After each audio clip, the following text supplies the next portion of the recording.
активного развития в республике спортивной инфраструктуры, внедрение системы проведения большого количества спортивных мероприятий дает положительные результаты в части формирования здорового образа жизни и повышения уровня обеспечения республики спортивными сооружениями. Ну и, конечно, огромный имидж республики и в регионах страны, и за ее пределами.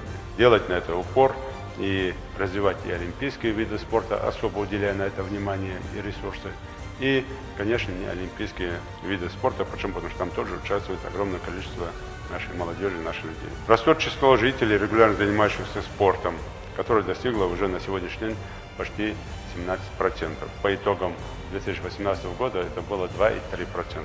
В целях развития олимпийских видов спорта в республике проведена работа по организации детско-юношеских школ. В последние годы в республике активно развивается хоккей. У наших ребят есть стимул на таких красивых, хороших мировых площадках уже себя проявлять и показывать. Мы в этом году открываем 2 бассейна.